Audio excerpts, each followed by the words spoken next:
How are you today? Hello, Johnny. How are you today? Hello, Johnny. How are you today? Hello, Johnny. How are you today?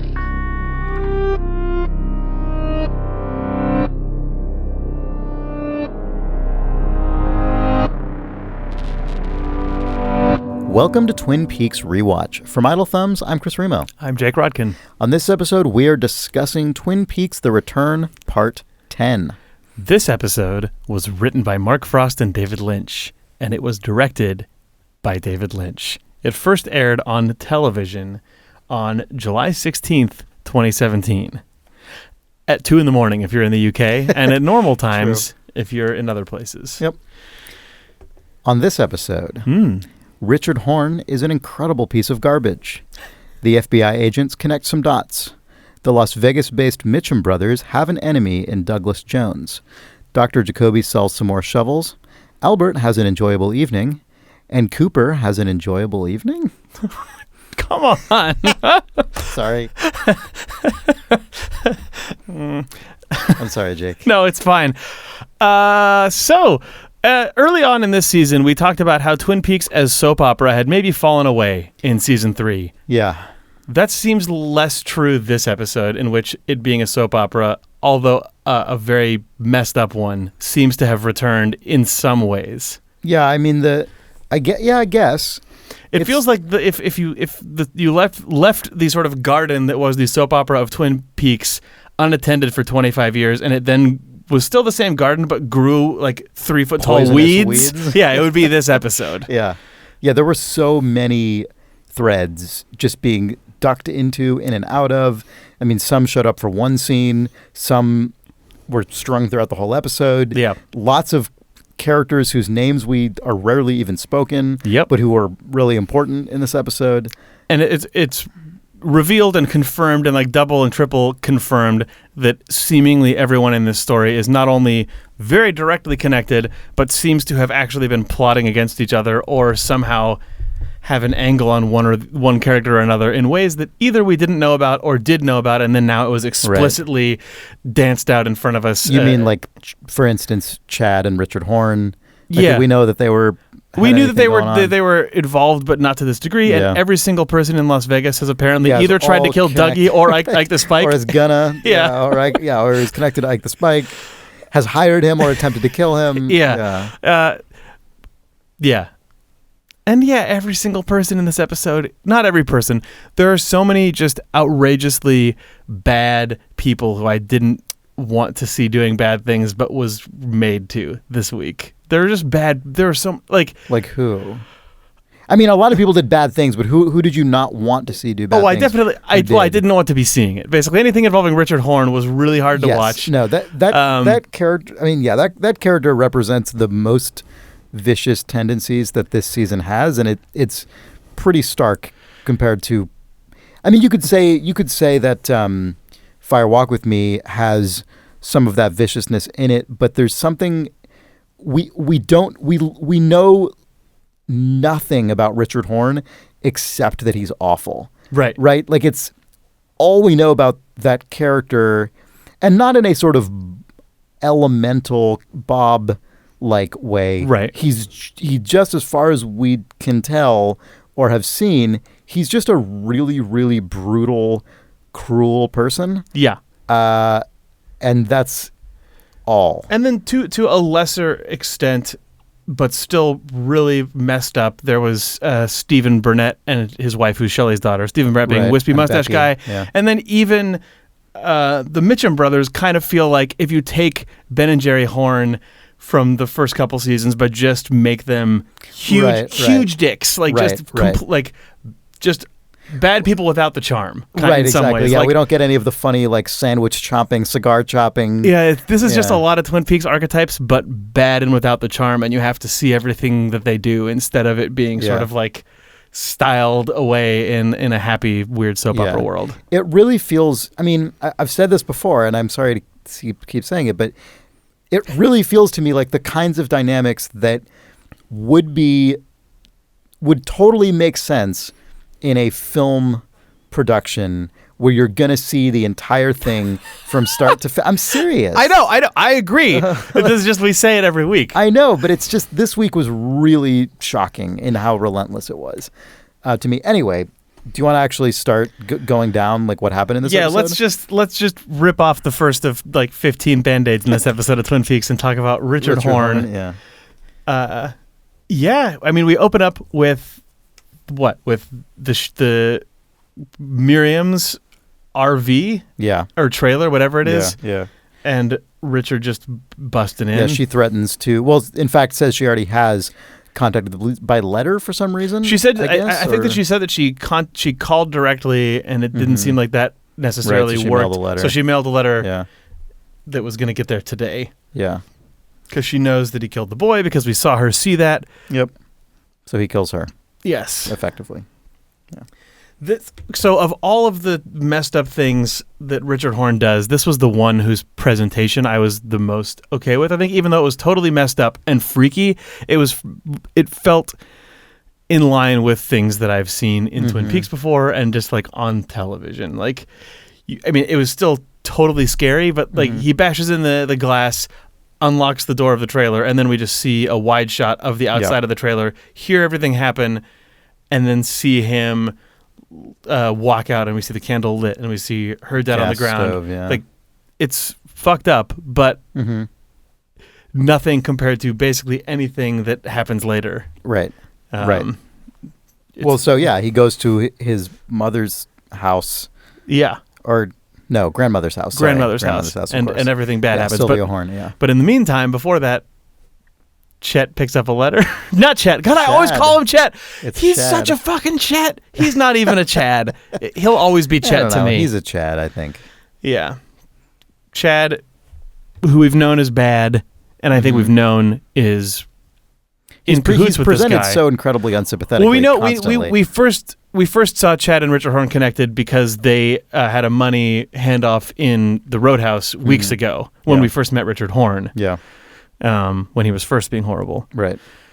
Yeah. So Chad is a cheesy letter swabber. Lucy is totally onto it, which Lucy's I really liked. Right. That was actually something that really, okay, so this is not really the movie thing. This is just an example of how different this show operates to most television shows. In any, I don't know, tell me if I'm wrong. In most television shows, I think including previous seasons of Twin Peaks, we'd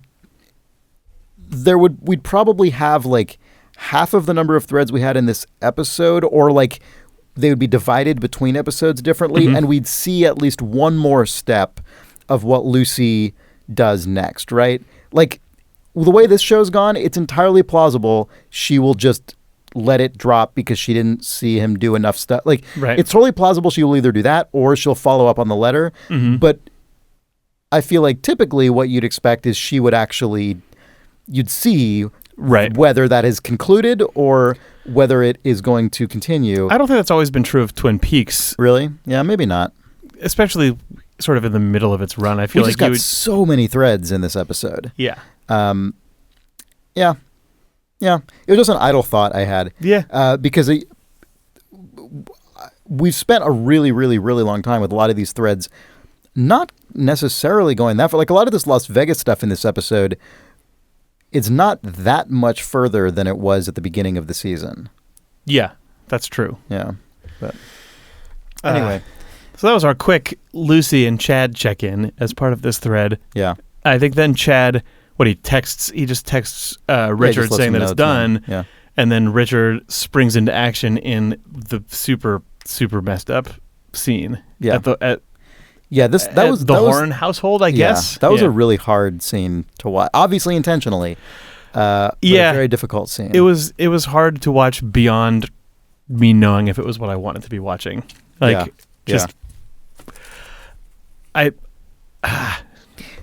mean, I guess I'm in constant conflict with my feelings about this scene, I think. What is your conflict? Do I think that it was okay? Like, do I wish that I hadn't actually watched it? Like, it hit a point where I thought do I need to be watching this? Like, is this like, am I being entertained by this? Am I being interested in this? And then that was fighting with a voice saying, yes, this is like very deliberate. And obviously like all the stuff with the talking teddy bear and the pacing of the scene and just how aggressive it was and making myself watch it was the point. Yeah. But it's like a lot of these moments that just kind of come flying out of nowhere and crash into season 3 of Twin Peaks. It's hard to know why. And that makes it tough. Like literally, why am I watching this? Eventually, the multiple meanings of that sentence were applied in my brain. And that's part of, I guess, that this scene is a more intense version of what I'm talking about with that Lucy thing. Like, that Lucy thing is like, oh, what's she going to do? I don't know. In this case, I may or may not retroactively later assign meaning to this scene based on what happens in all the coming scenes. Right. But in the context of just this one episode, being a I have viewer absolutely no idea if that's going to pay off. Exactly. Watching it from just linearly every week and not knowing what the future's holding. Like, yes, I can put myself in a mental space where I will just allow infinite trust that the rest of season 3 will mean something relative to what I'm watching at this given second, but there are so many times this season where you have to take it on faith that what you're watching has meaning. And it's weird to be doing, we call ourselves a rewatch podcast, and we've commented on this before. This obviously isn't a rewatch, it's a first-time watch. For the entire rest of history, after like several weeks from now, all of our discussions about this are going to be on the internet permanently, with us being like, I don't know what this means. But like, anyone listening to it later is going to have the ability to either already have watched all this stuff or speed through it. Yeah, get ready for demand. Like a lot of like arms crossed. Well, obviously it was important because that. Yeah. Which potentially, if we ever do a rewatch of season 3, we will also be those people. Right. Who knows, right? Yeah. And that is the reason that's the reason I keep bringing up the difference between a television show and a film. That's why I keep hitting on it, because it feels so critical to how to understand this series, and I just don't. I often and yet here we are doing a weekly podcast about it. Yeah. Anyway. Yeah. Yeah. It's just really tough to watch some of this stuff, and it's just so different when it's a serialized weekly television show. There are films with much more brutal things than this season of Twin Peaks, definitely. Like, that is just absolutely true. But you just don't have to like live in a world where you space them out drip by drip for weeks on end. Even if a scene like this scene showed up in Breaking Bad or Mad Men or some other largely discussed television show that was also drip-fed week to week, I feel like the structure of those shows... They would have probably involved characters that you know anything about, I assume. You would have context to understand it. Like, if there was a scene where a young man went into his grandmother's house and he had a sort of disabled uncle who was living at home, threw him to the ground, threw his grandmother to the ground, stole all of their money, called her the worst words possible, like started beating her up, and then left, like...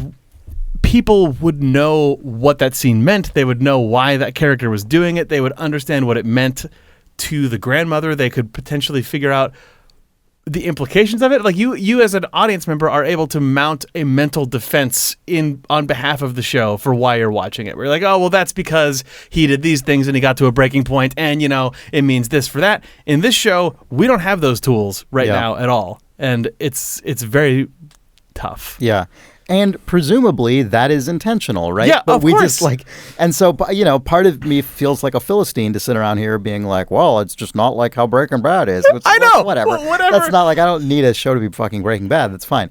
But but it's just, I don't know what to say. I just really don't know what to say. There are just millions of hours of television of video content that have come out of TVs that you can assess in that way that you cannot apply to this show. Yeah. Yeah. And maybe by the end of this, we will be hailing it as a brilliant... pioneer in that respect. No one else is going to try this. That's true. You mean no one else is going to make this show? There's not going to be a show that's like, that's plotted so that all context and meaning is backported retroactively once you've seen the end of it. No, it's true. This is probably singular. And in that respect, it's kind of, it is interesting. That is how a lot of Lynch movies work, though. Yeah, absolutely. Again. So, yeah. There's a couple specifics of this Horne family scene that I think must be discussed, specifically that teddy bear. that teddy bear, which looks like David Lynch just built it like years ago and had it in his garage. Yeah. David Lynch almost certainly was instrumental in the creation of that prop, right? Yes. Obviously. A teddy bear with like a little glass head with eyes and a light inside. Yeah, that just repeats the same phrase endlessly. Yeah. Yeah. And blinks portentously. Oh, man. And then just can't stop talking over the entire duration of that scene. That part of it was just... That scene was actually staged incredibly. Yeah. Because there was also, am I wrong? There was like schmaltzy music, string music behind it. Yep. I mean, it was incredible. It was almost like a Clockwork Orange or something, in the sort it was of music that, juxtaposition of all these different totally it was basically like music elements. Yeah, it's like it could have been in like a shopping mall or something. Yeah. Like it's music that would have played in the Horne department store in the 70s. Yeah, yeah. I mean, it was a fascinating piece of like construction, right? Yeah. Just like it just remains to be seen what its larger meaning is. Yeah. Yeah. Oh, that bear. Yeah. Also, man, I felt bad for Johnny Horne in a way that I don't think I ever have. Yeah, well, because again, he was so... Also, the way he was being cared for was a disaster before Richard Horne came in, where he was just like kind of slapdash tied to a chair. Well, yeah, because I assumed that was in direct response to what happened because he hurt him because he hurt himself. Yeah. It just felt like it's tragic. It felt like his mom did the best that she could, which was already a bad job, and then Richard shows up and just destroys any like threads of okayness that were existing in that life. Yeah, yeah. I mean, I think you could say that Johnny was sort of treated as like kind of almost a gag in the original Twin Peaks, which is kind of unfortunate. Yep. In this episode specifically, I mean, I feel like there's a huge amount of compassion displayed for that character. Yeah. Like because we're up close and personal with like the reality of his day-to-day life, and not just sort of this like sort of background element of him like running around in a crazy way. Like we're shown like this is what it is like to have to care for this character, and I mean I think it brings with it a lot of sympathy for Sylvia Horne and for Johnny Horne, and then we just have this like demon basically like march into the scene and be terrible. I mean, it was really, really, really interesting. But also, and then the sort of really tough. The final little like glaze of sadness over the top of this scene is when Sylvia calls Ben, asking and tells him about it. He and just does he's not. like, "I'm not giving you money back. How's Johnny? How's the money?" We're basically all that he cared about. He didn't even. He had to be like, "Oh, yes, I care about you too." Like, and then he concludes it by calling for Beverly. Yeah, just like, oof. Yeah. Yeah. Yeah. All right. Well, do you want to move on? We've been on this for a long time. Yeah. Yeah. Justifiably, I think. Yeah. So speaking of weird things, Cooper. This episode is so weird. This is a weird episode. Yeah. So we get Cooper at Sorry, Chris. This episode of Twin Peaks is weird. Yeah. Says good podcast. Yeah, from veteran Twin Peaks podcaster. Yeah, Janie's very impressed. Janie and Dougie's doctor are very impressed by Cooper's bod. Yeah. Yep. They love that bod. Mm-hmm. Are we meant to... I guess we're meant to take from this... I mean, Cooper, as Dougie, has been at the Jones house for what, several days now, at least? Yeah, I mean, it's been like a week, probably. I guess that Janie's never seen him with his shirt off. Yeah. That sort of suggests something that I'd kind of assumed already, which is that their relationship is kind of, I mean, pre-Cooper. I mean, just, her actual Dougie-Janie E relationship was very sterile. They've drifted apart romantically. Yeah. I mean, the implication, yes. Or maybe has like long been platonic or something. It's not really clear, but... Yeah, it seems from the way that Janie E is acting... I mean, my read on it was that maybe when they first got together, there was a spark, because there would have to be, because they're together, unless we find out that blah, blah, blah, it was engineered in some way. But if they actually met as human beings, presumably at the start, by whatever wacky slapstick comedy routine that was Dougie's life, they met each other and fell in love and got married. And then, now have just drifted apart into being able to coexist in the same household and take care of their kid, and that's like the extent of their life, it seems like. Yeah. But now Dougie is like super shredded. This is a very minor detail before we get to the actual Jones house bit. Even though the Dougie stuff has been going on a lot longer than I think I or anyone expected it to, I do continue to be incredibly impressed by Kyle MacLachlan and his like little wanting to touch the stethoscope. I thought was incredibly. It was really sort good, of funny and touching. Yeah. Like presumably he's intuiting something about like hearing his own heartbeat or something to that effect. But I just really like that. I totally thought that scene was going to take a turn that it did not take. I thought the doctor was going to find Cooper's bullet hole. I totally thought that he was going to be like, "You've been shot," and then JD would be like, "Dougie, you're shot." But you mean from 25 years ago? Yeah. But I mean, like he's. I guess he would still have a scar because he was shot, and for JD to be like, "You didn't have a scar," but instead she was just like, "You didn't have those abs." Is instead what's it's a good point though. Yeah, I mean, they I don't think ever like he never took his pants off, and you never got low enough. I don't think to see where he got shot. I don't think. Yeah, I don't know. I don't remember where he got shot. Yeah. Lower abdomen zone. Right. But that's not what happened. Instead, she was just like, "Why is Dougie ripped now?" Yeah. Yeah. Lost a lot of weight real fast. Yeah. So next scene. I mean, well, next is it's a pan up from her wearing red shoes. Yeah. And then Dougie, do you find me attractive? And then he's maximum Dougie for this scene. God, I really, really thought that scene was going to go in a heartbreaking direction because he's so non-responsive, as he always is. And I thought she was going to be like rebuffed and crushed. Nope. It's fine, I guess. That hard cut to them having sex. Yeah, with his arms flopping around. I mean, well, that's not the first cut. First is just a cut to like. Oh, sure. Just to her. Just to her. Yeah. But then the arms flopping around. But just that, Dougie, do you find me attractive? Then he's just like. Yeah, chopping on his cake or whatever. I find you attractive. Yep. And then he looks away. I don't know. Yeah, he looks away, and then but she's like smiling at him, and that the amount of like weird gap filling on her part. Yeah. Super weird, but that cut, very good. Yeah.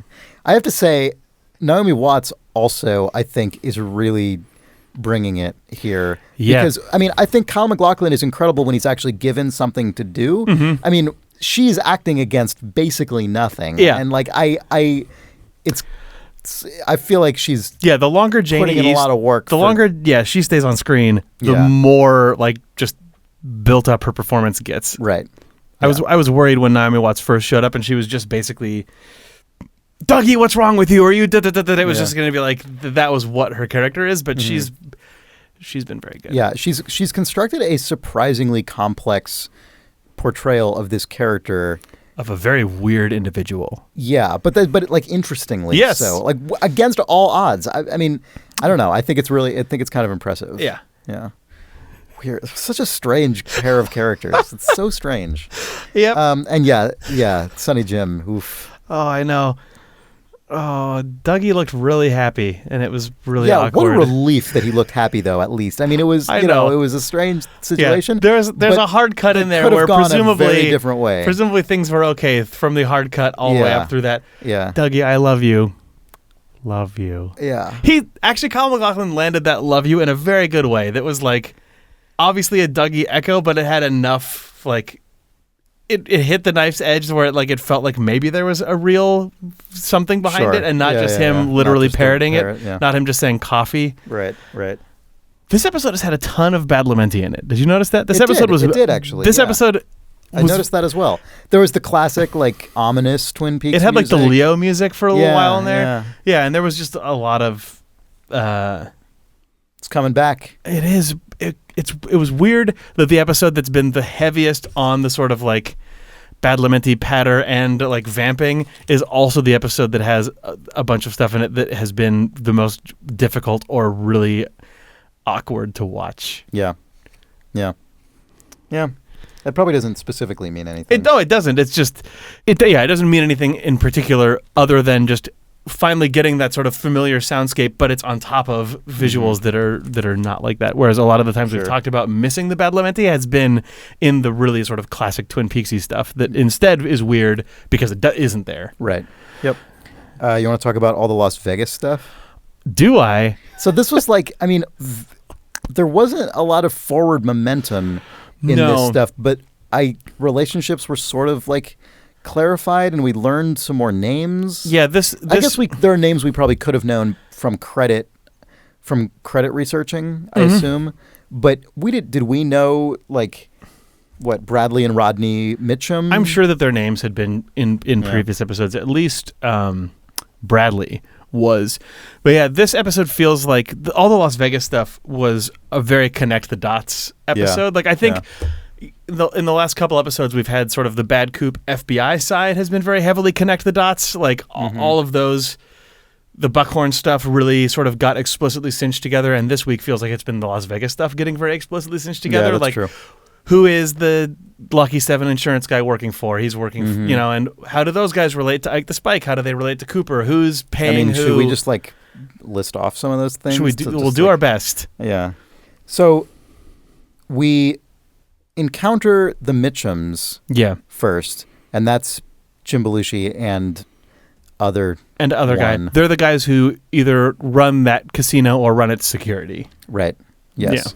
Yeah. They're high up in the casino in the what's the name of that casino? The Silver Mustang. In the Silver Mustang Casino, which is where Cooper, aka Dougie, became Mr. Jackpots. And then we have Duncan, who is the guy who we often see in that tower. He's in a high-rise office in Las building. Vegas, right? Who's sort of coordinating a lot of these hits. He's the one who put out the hit on the woman whose name I can't remember, who called Argentina. And he also put the hit on Dougie. So the two Ike the Spike murder and attempted murders that we've seen were called out by him. Yeah. He is also directly talking to Anthony from Lucky 7 Insurance. Right. Anthony's the one who Cooper/Dougie figured out was committing some sort of insurance fraud. Right. Which now is explained. It's related to that insurance fraud was being done on behalf of the casino guys. Right, the Mitchums. On behalf of the Mitchums. Right. Oh, that's so those names actually they showed up on that paperwork. That's why I had heard Mitchum before. I was like, why is that name familiar? Yeah, and it's because when we had that painstaking montage of Dougie scribbling, it was over a bunch of Mitchum stuff. Yeah. So then Anthony throws Dougie under the bus on behalf of Duncan to get the Mitchums to take care of Dougie. Right. Cooper. Yeah.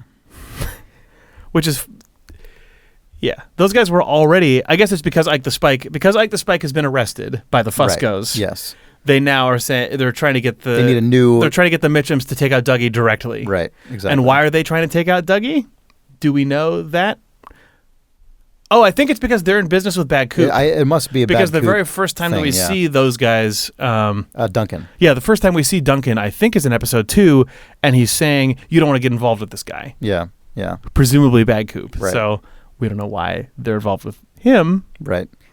But they're acting on his behalf. They seem to be yet another one of Bad Coop's 4 billion crime minions connections. Yeah.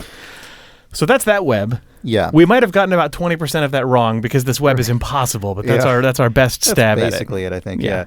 So that's the sort of like overt plot connection stuff. Yeah. But a lot of the actual screen time around these characters in this episode is consumed with Candy, who is one of the 3 women who is often present around the Mitchum brothers. Right. We've seen her and the 2 other women with her, right, who all have names that end in E, right, in previous scenes, in classic Twin Peaks season 3 style. Yeah,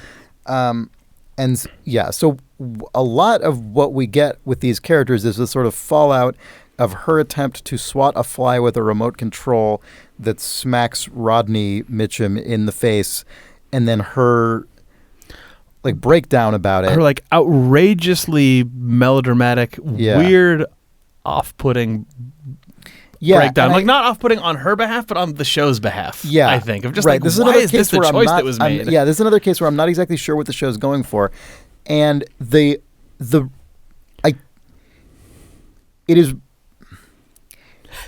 don't know whether to take that at face value or not. Right? Like at face value, it's pretty off-putting, as you say, but we also get all of these shots of Candy on the surveillance camera, seemingly very intentionally.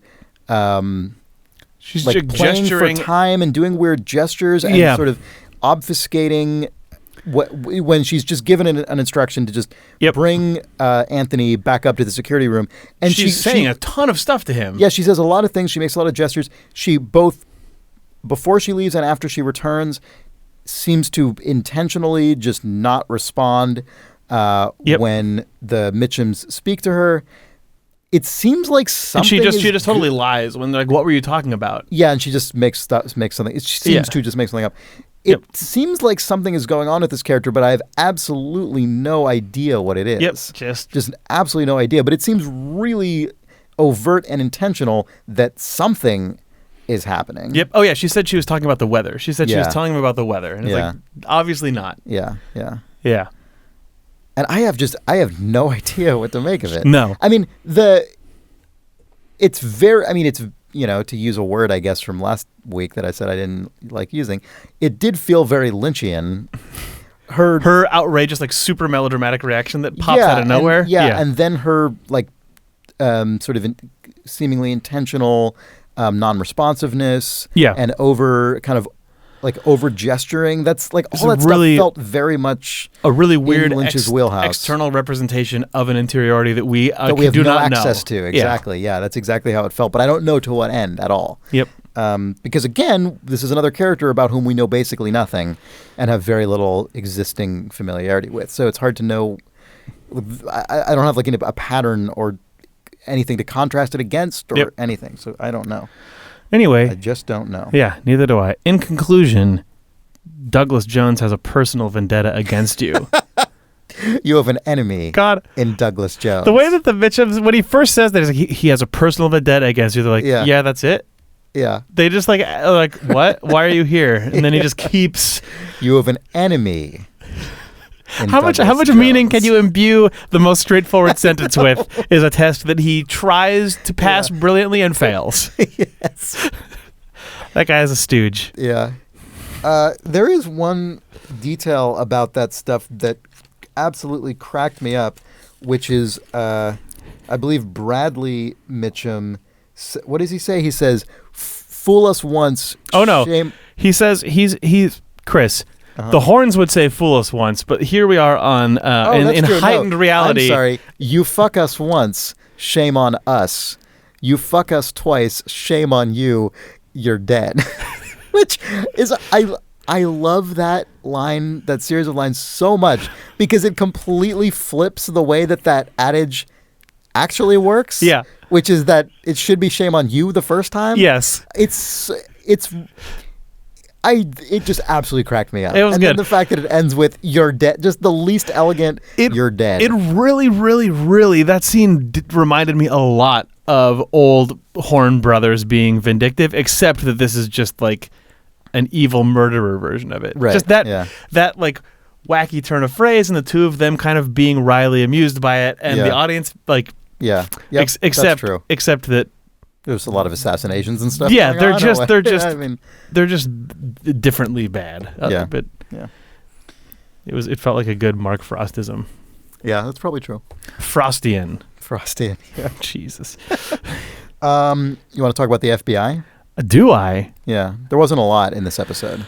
No, although there was a little good. I mean, there was not a lot, but what was there was big. Step one. Good Albert fan service, basically. That wasn't the first thing. Yeah. Oh, it was the first thing. Yeah. We just get shots of just back and forth between Albert's date and then Preston and Cole just like being really happy about it. Oh, yeah. Albert was going out to dinner with that medical examiner who everyone hoped that Albert would go on a date with. He did. Great. So good. Yeah. And then Cole and Preston just being like teens. Just over the moon about it. They loved it. Yeah. That was a cute, good scene. Yeah. No, that was a lot of fun. The end. I'm glad that scene was there. Me too. And then we go right from that pretty much to Cole's weird drawing. Yeah, I mean, there's a ton of episode in between, but that's the next thing that you see. Yeah, but in terms of FBI, that's it. Yeah, then we see Gordon Cole drawing like a horned animal. Yeah, it looked like a reindeer to me or something, but it was like an anteater version. Yeah, the camera was very certain to press in on it and show us it. Yeah. within a hand, like an arm reaching in Yeah. from out of frame. Maybe you said that already, but yeah, we're meant to see it. We definitely don't know what it means. And then he opens the door. Door knocks. He opens it to A cross dissolve effect. yes to a shot of Laura Palmer from Fire Walk with Me, which is notable because it is just that shot is so different looking Yep. to the one picture of Laura Palmer that we are repeatedly shown at the beginning of every single credit sequence, but then also obviously Like in that orb episode 8, and orb wherever. and It's everything else. in that shot of Twin Peaks High at the beginning of the show. Like there's this season. Right. Yes. Yep. So that was extremely notable. Yeah. And then we learn about Diane's text. Yeah. Albert reveals that Diane got that text, and then she wrote back in an encrypted way. Or did she write back in clear text? I can't remember. Either way, there was some encrypting, decrypting going on, but Albert was able to easily read it seems. And she said, they have Hastings. Yep. They're going to take him to the site. Yeah. Is what Diane sent back to Bad Coop. Yeah. What does that mean? Nobody knows. That was shocking. Because, up until now, like all of the stuff with Diane has been entirely seemingly about her seeing Bad Coop, being shocked, talking to Gordon about it, and sort of it seemed like she's been in a state of dealing with and trying to understand that. Now she's texting him, and that raises like, has she been in constant communication with him this entire time? Does she know who's texting her? Is the other like everyone seems to have been talking to who the hell could she possibly think she's talking to? Everyone in the world seems to think they're talking to Philip Jeffries, but aren't. And I thought that's a good point. And I thought that's maybe, a good point. Yeah, but maybe. but that would be weird that Cooper thinks he's talking to Jeffries, but isn't. But then is playing Diane on the same axis. I don't know if this matters, but it's unclear whether this is a sort of a production error or if it's intentional. It's intentional, and I could absolutely see it either way. But it's worth noting that, as I recall, when Cooper sent the text message, it was in all caps, and when Diane received a text message, it was in standard casing. I wonder. So they may not actually be. That may not have been a 1-to-1. Yeah, it's hard to know. Cooper sending it and Diane receiving it. It might have been Cooper texting the fake Philip Jeffries, right, or whatever, and then that like somehow gets relayed. Yeah. It's hard to know because that could also just be that in the scene when Cooper sends that, he has like a feature phone. He just sends it on a numpad, and then when Diane receives it, she's on a touchscreen device. Yeah. And maybe they just didn't catch that. Yeah. Or it's that Bad Coop seems to have ambient technology manipulation powers, or it has meaning, and we won't know until we know. Yeah. But this definitely raised more questions than it answered. It only raised questions. It answered no questions. It answered no questions, but then we do get an additional piece of information, at least. Is this what Cole says? Because Cole says, I felt it when she hugged me, but this confirms it. And he again does not confirm that. He says the literal words, this confirms it, but he doesn't say what it confirms, other than he had suspicions. I obviously have no way to know, but I took that to mean that he suspected she was in some way in league with Bad Coop. Mm-hmm. That's how I read that, but I don't know. Obviously, I don't know. That's the simplest meaning of what it is, and it probably is what it means. Yeah, but we'll have to see. The way that no one has been acting in a way that implies that they thought that up until this scene, which is why it's so weird. Yeah, but right. Yep. So then we also, the last FBI thing we get, as I recall, is a photograph of Bad Coop standing in the glass box room, not in the box itself, but right next to the Manhattan glass box with a figure in what looks like sort of a lab coat, like a sort of science guy. Yeah. Yeah, and that's from Tammy. She said that this was found on one of the earliest SD cards. Right. Of the huge bank. She just says this was found on one of the earliest cards, but presumably that's what it means. The FBI has been going through all of the archived footage. Yep. Yeah, it looked. If you saw that on a dark TV, it looks like Cooper might be inside the box. But if you adjust the brightness, you can see his black suit is actually in front of the black bar of the box. So when I first saw it, what I thought was he appeared inside of it the way that Cooper did. Yeah, it looked like he was just having a conversation with the scientist. But no, he's definitely just in the room. Yep. Yeah, for sure. Until we're wrong. All right. So everything left that we haven't discussed is not one of these big main plot threads. Yeah. Everything remaining is sort of isolated scenes. Yep. There was the Trout Trailer Park bit with what's the guy's name? Carl Rod. Harry Dean Stanton character, Carl Rod playing the guitar. Good opening to that scene. Great. Yeah. Sounded a great voice. Yeah, I liked that a lot. And then that scene was yeah, we got another upsetting domestic abuse scene, basically. It's a fucking nightmare. Yeah. That's what he says. Yeah. That's what Harry Dean Stanton says when that bug goes flying out. God, he was playing Red River Valley, which I remember learning how to play on a piano when I was a kid. Oh, man. One more on that list of piano lesson songs. Oh, really? Because we talked about Green Onions and Green Onions, Take Five, and Take Five. They're just Moonlight Sonata. Yeah, or rolling deep in the piano lesson. Yeah, canon. Yeah, that's funny. Man, in 2014, Mark Frost confirmed that fans will see a cup of coffee fly through a window. What? That was like the little tidbit that he gave out. In 2014? Yeah. Why would you tease this scene of all? I think that is a strange detail. I think that it was one of those tell us something. Uh-huh. And then he said one thing so people were like, what's one thing fans can expect? If we could talk in very broad terms. And he said, one thing I can guarantee they will see a cup of coffee fly through a window, just to give you one mundane specific. And then he said, I hope that they walk away from the end of this next chapter feeling like it all comes together and it all makes sense. I hope so, too. Yeah, that's his quote about what people can expect. All right. So we're 1 for 2 there on Mark Frost's predictions / confirmations. One hopefully to go. Yeah. I honestly don't have any other comments about that scene. There's obvious comparisons you can draw to Shelley and Leo, except that it's turned up to about $4 billion. Well, and I mean, again, I said this about Richard Horne as well, but again, we just don't really know these characters. Yep. Very well. We've seen more of them than Richard Horne. That's true. Yeah. But that, yeah. But yeah. There's Jacoby doing another broadcast, which I really enjoy how deep we get into this broadcast until, again, it turns out he's just selling more shovels. I know. He's really going for it this time. He goes deep. Yeah. And then he just anyway, don't forget, dig your way out of the shit. And we got some very good Nadine screen time this episode.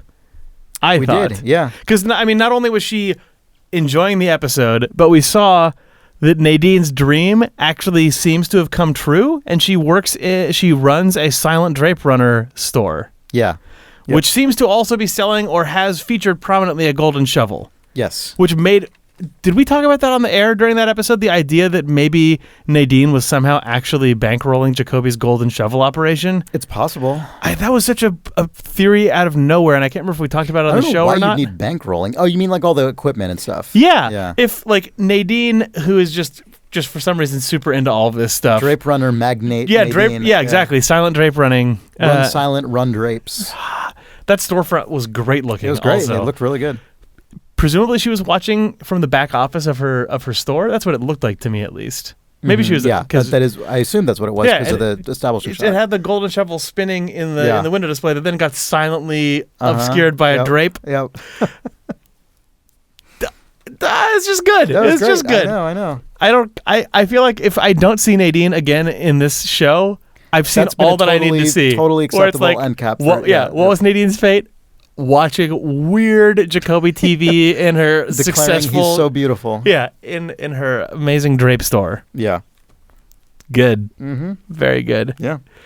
Also, that actress was living it up in that for her half a second. It was just chewing that scenery. A perfectly formed Nadine scene. Mm-hmm. We have Jerry Horne. Although I guess if she had just crunched something, right, something it would. She just ripped the top off of a can of something, and drank it. That would go. Right, whatever. We have Jerry Horne once again out in the forest. Yep. Still, I should say, probably out in the forest. Yep. Screaming at his phone or whatever. Yep. He's been here before. He can't fool him. Yep.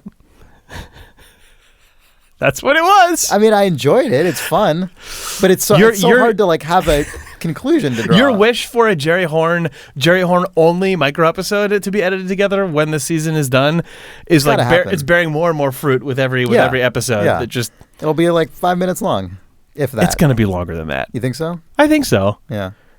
I guess when we first saw them, that was the longest. Yeah. When we first saw Ben and Jerry, that was the longest we've gotten from Jerry. Yeah, but the second longest far was probably with his shoe talking to him. Yeah. But even that was like 2 minutes, maybe. Yeah. Maybe 2 minutes. Yeah. We have Hawk and the Log Lady. Yep. This was a weird scene for me because the previous Hawk Log Lady stuff was so impactful and so surprising, and it hit a really kind of amazing balance between Twin Peaks sort of weird mystery lore stuff and just like emotional connection being made. This one felt more just that it was here to have the Log Lady drop some more clues. Yeah. I don't know if you felt the same way about it, but yeah, I mean, I think this is an example of, this is kind of one of the trade-offs, I guess, of the way that Lynch says he did, I assume, shoot this season, which was to film everything and then in just a mega session basically, and then edit down into the episodes.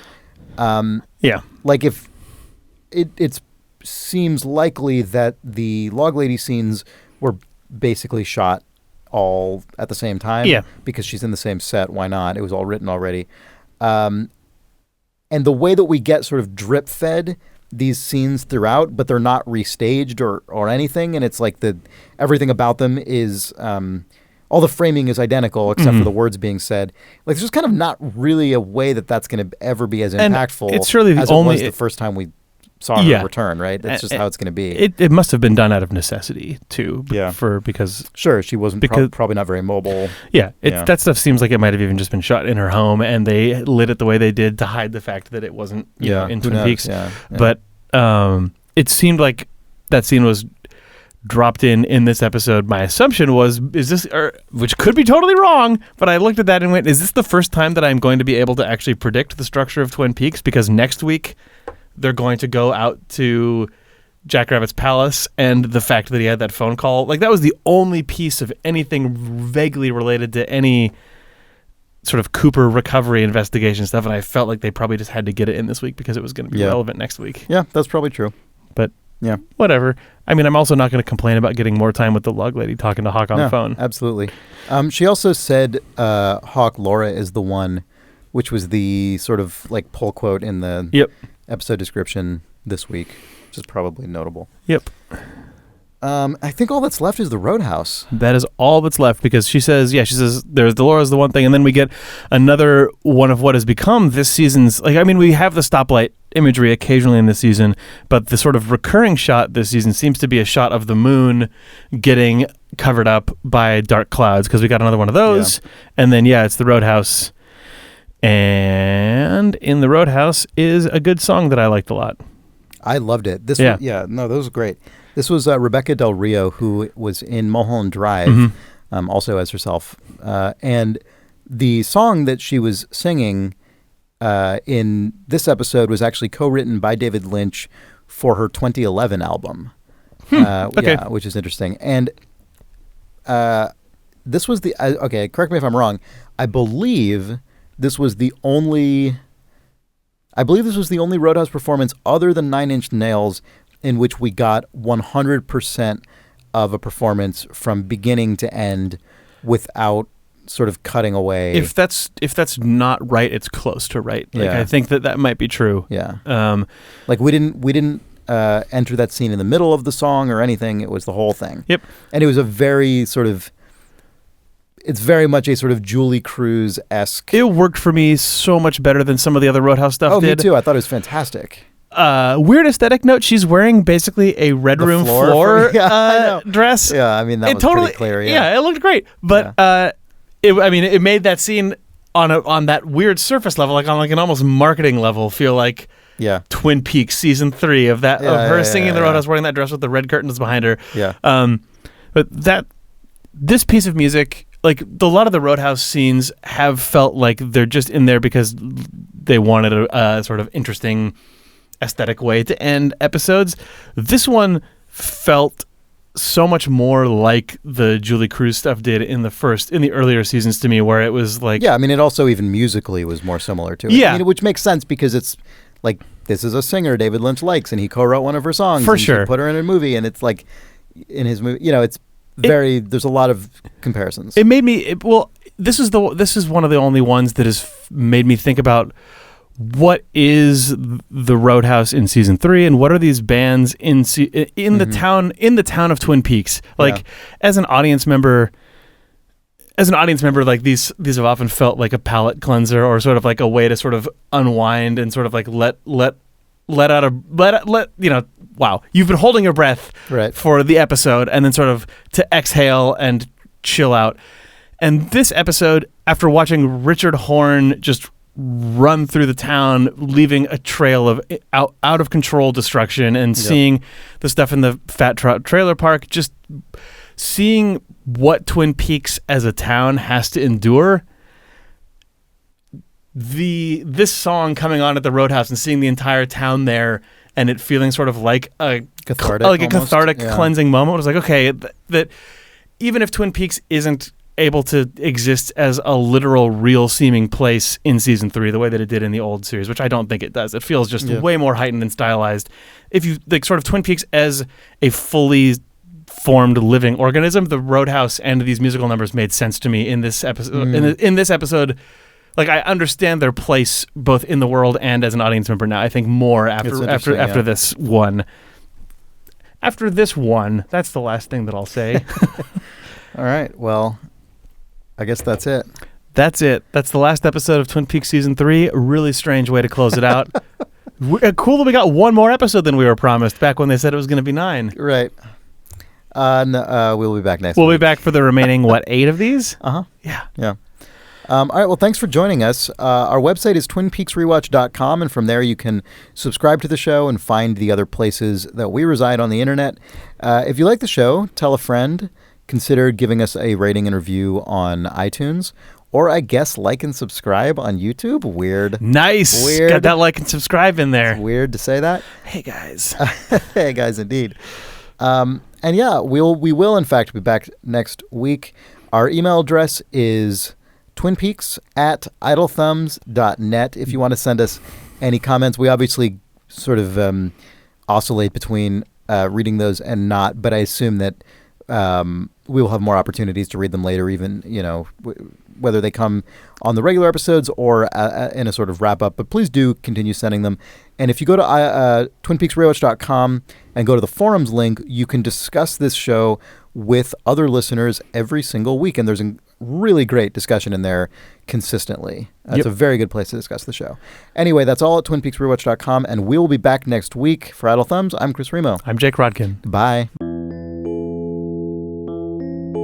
One thing that's worth pointing out that I just remembered, you were talking about how huge this episode is and how many threads that it has in it, and how in any other TV show we'd probably have one fewer thread than this. Yeah. If you look at last episode and then this episode, they are almost entirely 2 self-contained skyscrapers of 4 billion plot threads. Like, this episode didn't touch on any of the stuff from last week, which was already an outrageous amount of plot. This is a very busy episode of Twin Peaks. Yeah, we didn't talk about that. That's all. You know what we else didn't talk about? That amazing local news bit, which was so How good. do we not talk about that? Okay, this episode is not over. How do we not talk about Roll the Dice, Sheila, local news? I was like jumping out of my chair, thinking about how excited you would be at that bad and amazing local news sequence. Yeah. That was amazing. It was incredible. Yeah. No local news has probably ever been that outrageous, but it was so perfectly in the spirit of local news. And Las Vegas local news. I mean, know. You say local news has never been that outrageous. Okay, you're right. But let's imagine there are surely people listening to this who just live in Las Vegas and we're full of shit. But like, maybe if any local news is going to be that outrageous, it's going to be Las Vegas local news. Where to next? Roll the dice, Sheila. Local news. Yeah, all the 2 dice. I was so happy about that. So good. It was so good. And also just, I love how many times we've seen that like news footage. The news footage of Ike's arrest? Yeah, just that scene. Or not of his arrest, of him. Of the report of the outside of the Lucky 7 insurance. Yeah. They've milked that justifiably. They really have. Yeah, it's been good. Oh, so good. All right. Well, On that note, on the highest note we could possibly end on this episode, yeah. local news. Oh, I'm so glad you remembered local news. Yeah.